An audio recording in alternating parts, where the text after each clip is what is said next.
Sweet Kendra. So let's get into it. This is how I'm feeling today. I think what was coming to me most was I don't know which way to word it, but like, how blessed are you to be able to feel so entitled? I think we'll go with that. Because my mind wanna go to what has like that's why I don't even know how to process that part in my brain, because it just feels like entitlement. It feels like entitlement. I don't get it. At what point in your life was things so hard for you that now you feel so overly entitled to other people's spaces? Like, just why? Like, I don't get that. Like, and I can see it in this light, because 100% I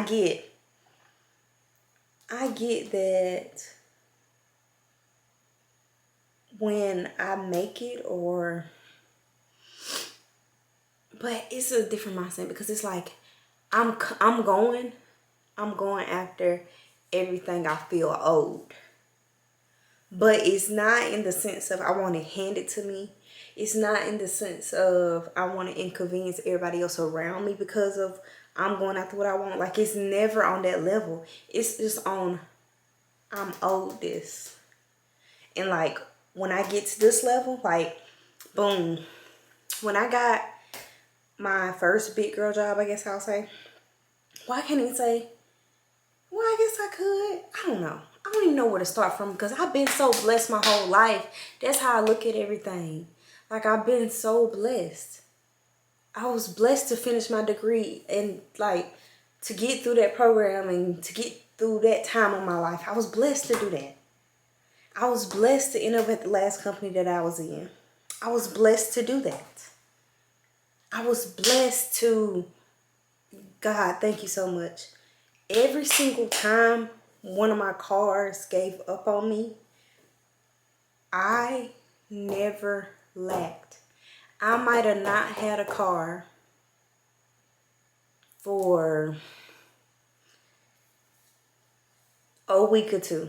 We just gonna keep it real light, because I can't even give you, I don't even feel like it was every 2 weeks, thank you God. But every single time my cars had, which I've only had one, two, three, four. I'm on the fourth car. Baby Honda gave up on me, I think, my sophomore year of college. I got my Camry. And I'm not lying when I say I don't think it was no 2 weeks later. I got my Camry. I was blessed to be in that position to get my Camry. Paid my Camry off. Died on me. I think. Yeah, I think she just completely died on me. I got my, what's it called? Dang, 4Runner. Got my 4Runner. I think that's what it's called. I can't, just forgive me if I'm calling the cars wrong. I'm not a cars girl, okay? I know what I drive, that's it. And I barely know what I drive. Do you see? Anyway. 4Runner? I don't think it's a 4Runner. I got this car. I got my green Jeep, my first SUV. Paid it off. Died on me. I ain't gonna say died, because she can still be revived, and I still have her. Very blessed. But she went out on me. At the time, the best decision for me was to get another car versus waiting to get that car fixed. And I was blessed to do that. I'm blessed with my Kia now. I'm thankful for my Kia. I'm thankful to be in the position that I'm in. Thank you. So, but I'm coming after it.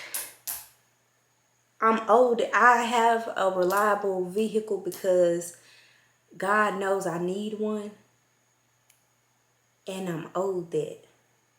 Because I work hard to make sure and like maintain that. Like, you know what I'm saying? Like, I'm not, I thank you, God. Pay the car insurance. I pay the car payment. I do the best that I can with what I got. Because after, again, I'm going after what I feel owed. Like, that's why when I got my Kia, I had, before that, I was just like, I just need a good, reliable car, you know. But then now when I got my Kia, I was like, okay, let me get something in the area of what I want. If I'm going to spend big girl money on this car, I want to get something that I actually want and like, and it's up to date. Okay. So that's what I did. Okay. So now that that's out the way, my housing situation, y'all ain't gonna believe me, man. Y'all ain't gonna believe me. Y'all is not, y'all think, that's why I say, like, I'm more than blessed. But when I tell you I'm old because I work hard, and I'm never gonna stop working hard, I'm gonna keep pushing myself, and I'm gonna keep going no matter what. No matter what position I'm in, no matter what, I'm gonna keep going because I'm so blessed. I will say every job that I've had,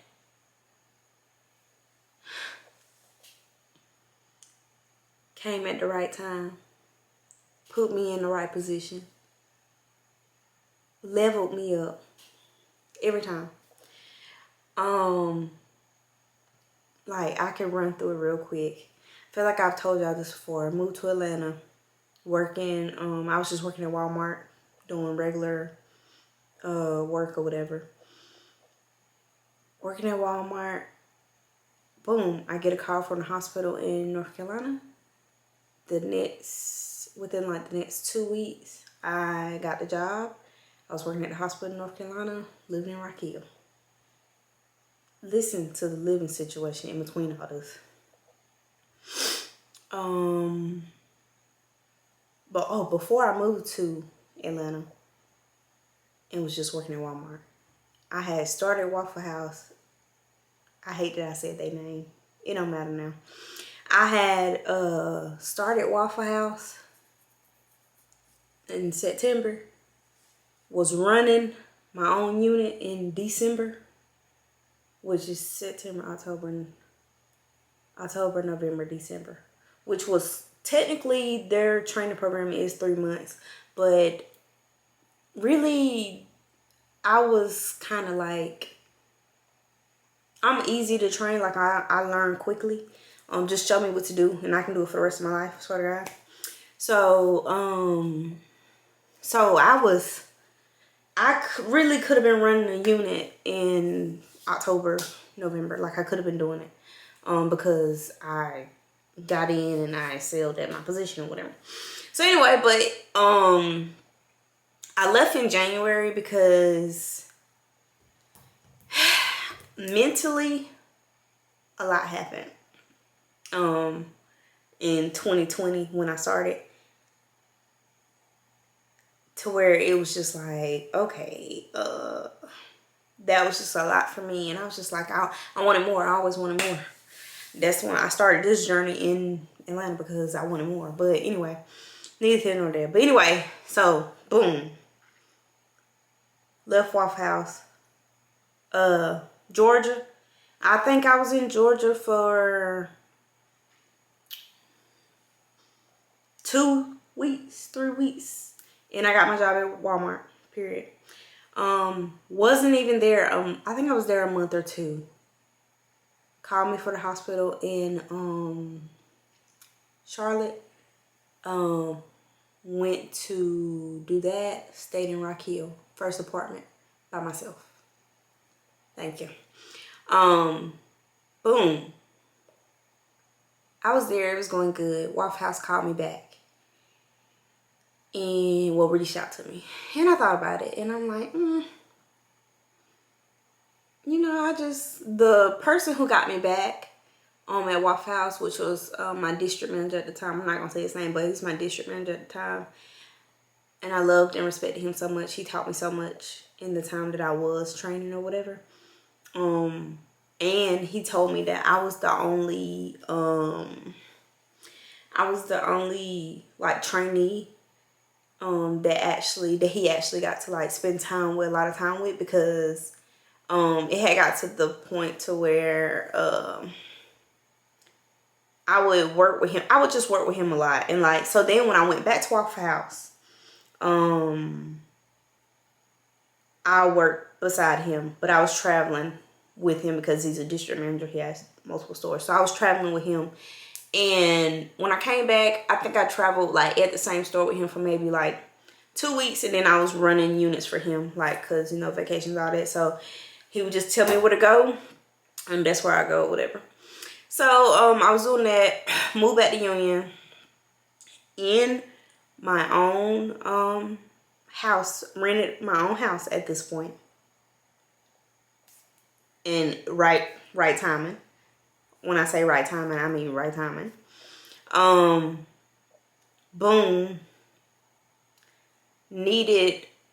Got pregnant. Needed a bigger house with more space. Instantly found a house, still renting, with more space. Cause I have, obviously, little things that's coming in. I have 1,000,001 things. And the house that I was in, I think it was just a 1-bedroom. It was like kitchen, living room, bedroom, another room, and then the bathroom. But it was just tiny. You know those older houses? It was just tiny. So it was a lot for me. I had a lot of stuff. Like, I have a lot of stuff now, but like I'll say about 80% of the stuff that I have in this house, 70% of the stuff that I have in this house now was in that house, and it was much smaller. So yeah, so I moved into another house, renting. I can't even remember what happened, but I just started looking for a house, and I ended up finding my house like a year. Yeah, I ended up finding my house a year after I started, because once I learned I was pregnant, I literally started looking for me my own house then, because as God don't play by me, I don't play by Mr. Karen, period. So yeah, and I got my house, but I never lacked.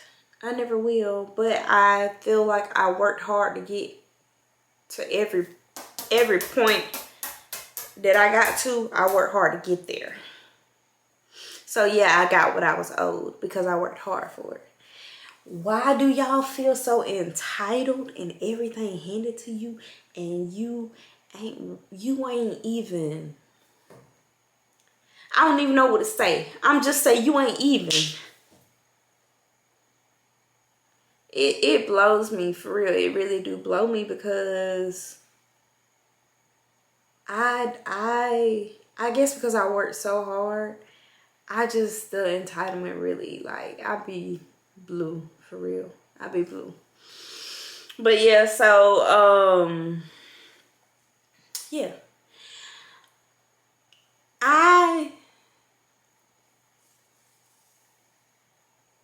It has me thinking about like Little's life and how I want to raise him, the little boy I want to raise, and everything. And I'm like, because God knows I don't mind. That boy asked for something, I get it. By the grace of God, and by the fact of that I'm blessed in a way to be a blessing to my child. I'm able to get it. If I'm able to get it, I will get it, you know?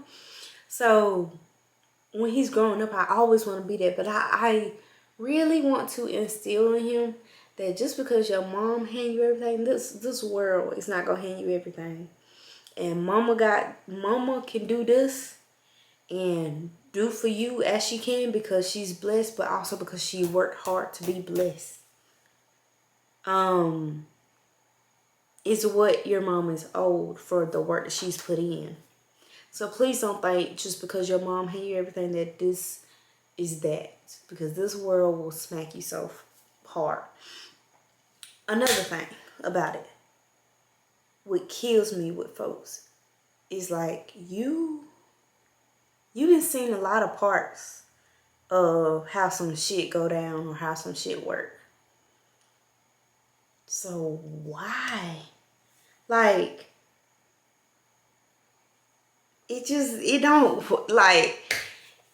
blows me, honestly. It really do. And yeah, like, for folks to like sit around and talk about other people, man, no. I can't do it when, you know what I'm saying? Like, I can't do it. But my thing is,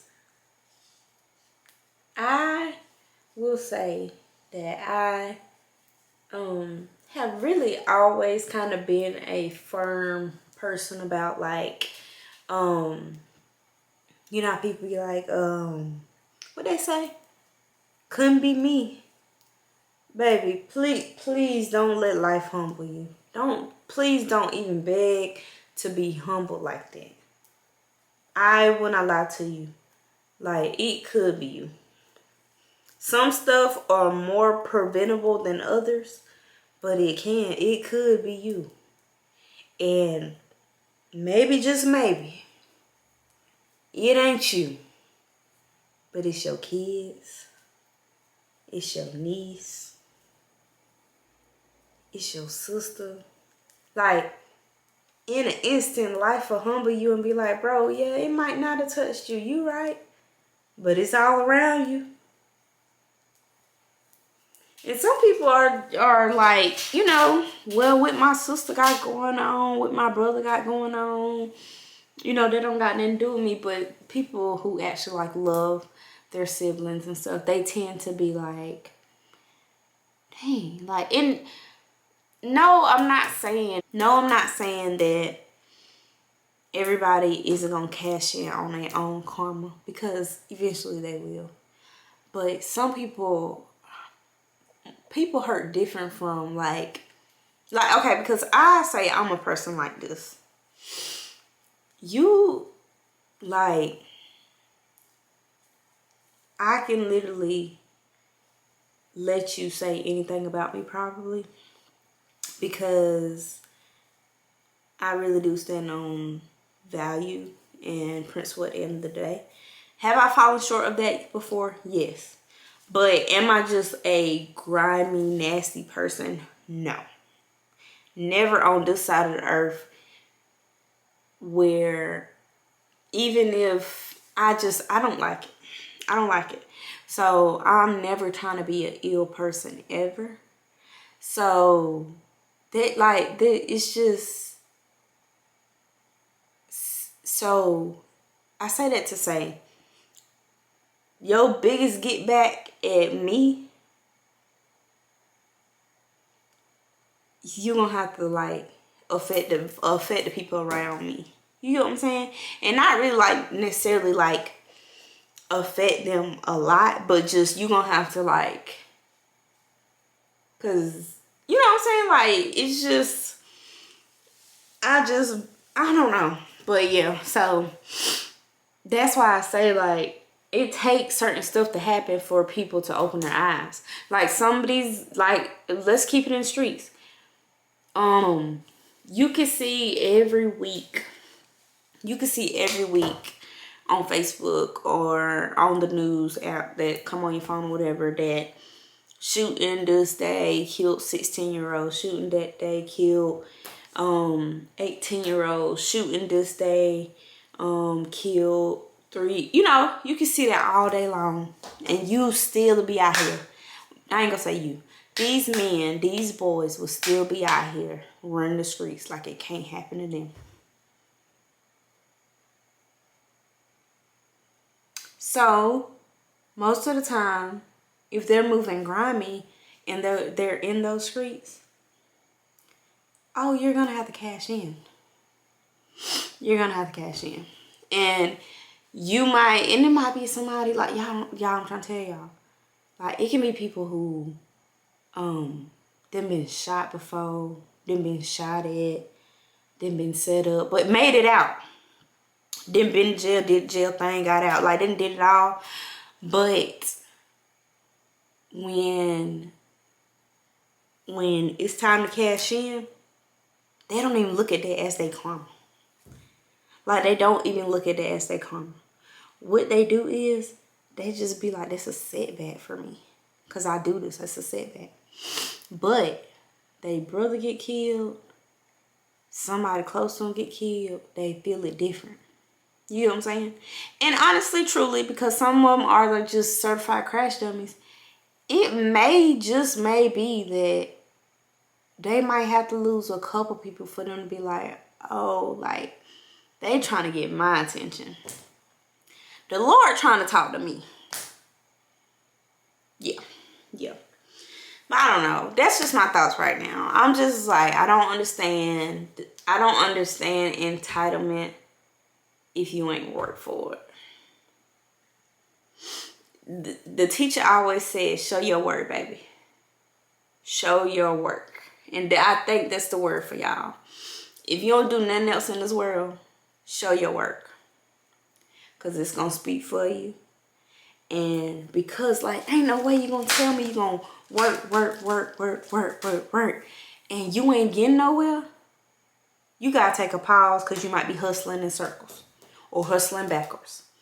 But if you're working and you're going somewhere, you're headed somewhere, oh baby, you're gonna cash in. Your blessing is on the way.